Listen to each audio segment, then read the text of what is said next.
Singapore की कहानी जरा सोचो।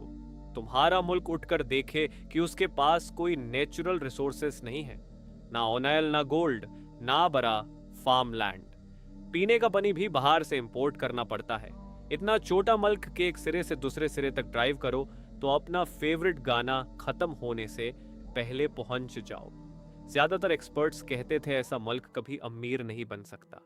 अब सोचो वही मुल्क दुनिया के सबसे अमीर कंट्रीज में शामिल हो जाता है, जहां एवरेज इनकम दुनिया में सबसे ज्यादा है, अनएम्प्लॉयमेंट न होने के बराबर है और एक बिजिएस्ट पोर्ट हमेशा चलता रहता है। ये कैसे हुआ? क्या ये किस्मत थी या कोई छुपा हुआ रिसोर्स मिल गया? नहीं, सिंगापुर अमीर इसलिए बना क्योंकि उसने वो काम किए जो बाकी मुल्क करने को तैयार नहीं थे। 1907 के दशक मुश्किल वक्त 1975 में सिंगापुर को मलेशिया से अलग कर दिया गया।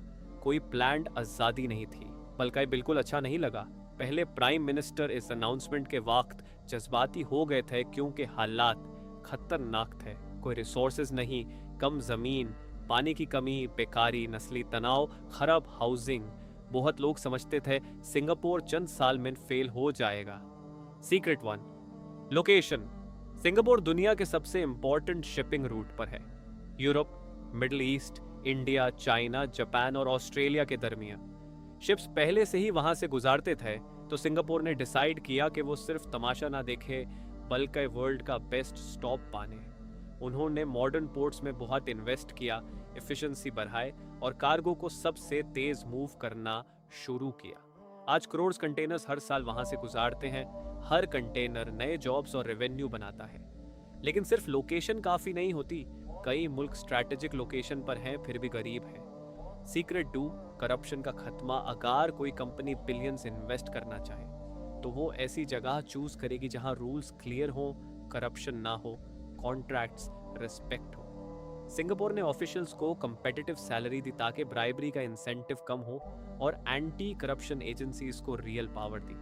पेयर पॉलिटिशियंस भी इन्वेस्टिगेशन से बच नहीं सकते थे। इससे दुनिया भर की कंपनीज का ट्रस्ट बन गया। सीक्रेट थ्री, एजुकेशन पॉपुलेशन के लिहाज से सिंगापुर चौथा है, तो उसने स्किल्स पर फोकस किया। Math, science, engineering, technical education. Students को उन्हीं इंडस्ट्रीज के लिए ट्रेन किया जो जॉब्स दे सकती थी और वर्कफोर्स को हमेशा नए स्किल्स सीखने पर एनकरेज किया गया। यही दुनिया की सबसे प्रोडक्टिव वर्कफोर्स बन गई। फॉरेन कंपनीज को बुलाना, सिंगापुर ने फॉरेन कंपनीज से डरने के बजाय उन्हें इनवाइट किया। American tech, European pharma, Japanese manufacturing, global banks. लेकिन पहले वर्ल्ड क्लास इंफ्रास्ट्रक्चर बनाया। Reliable electricity, modern highways, fast internet, अच्छी एयरपोर्ट्स और ports, safe areas, stable laws. इसी वजह से हजारों मल्टीनेशनल कंपनीज ने अपने रीजनल हेडक्वार्टर्स वहां बना लिए।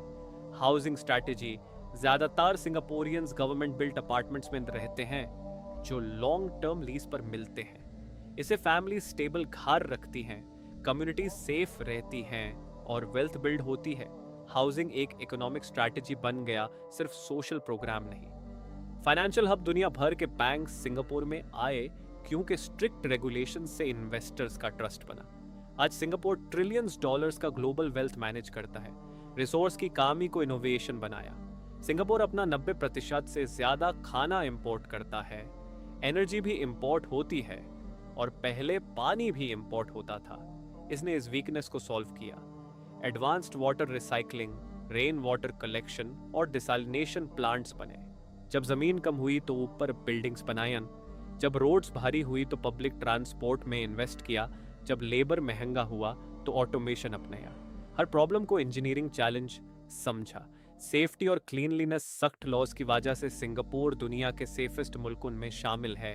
टूरिस्ट्स, बिजनेसेस और फैमिलीज सब कंफर्टेबल फील करते हैं। सेफ्टी खुद एक इकोनॉमिक एडवांटेज बन गई। लो टैक्स का मिथ लोग समझते हैं। सिंगापुर सिर्फ लो टैक्सेस की वजह से अमीर बना, लेकिन असल वजह स्टेबिलिटी है। कंपनीज टैक्स देने को तैयार होती हैं अगर पॉलिसीज डेकेड्स तक प्रिडिक्टेबल रहें। एयरपोर्ट और जिंदगी का खर्चा चंगी। एयरपोर्ट एक ग्लोबल हब बन गया जो टूरिज्म और बिजनेस से बिलियंस कमाता है। लेकिन जिंदगी वहां महंगी है। प्राइवेट हाउसिंग कॉस्टली है। कर रखना दुनिया में सबसे महंगा है क्योंकि गवर्नमेंट परमिट्स लिमिट करती है। स्कूल्स में कंपटीशन तेज है। कुछ लोग कहते हैं पॉलिटिकल फ्रीडम वेस्टर्न डेमोक्रेसी से कम है। आखिरी बात, सिर्फ 730 स्क्वायर किलोमीटर का मुल्क, कोई नेचुरल रिसोर्सेज नहीं, फिर भी इसकी economy hundreds of billions dollars की है और जीडीपी पर पर्सन दुनिया में सबसे ज़्यादा है। तो सवाल ये है, अगर वेल्थ सिर्फ ऑयल, गोल्ड या ज़मीन से नहीं बनती तो फिर क्या चीज़ तरक्की बनाती है?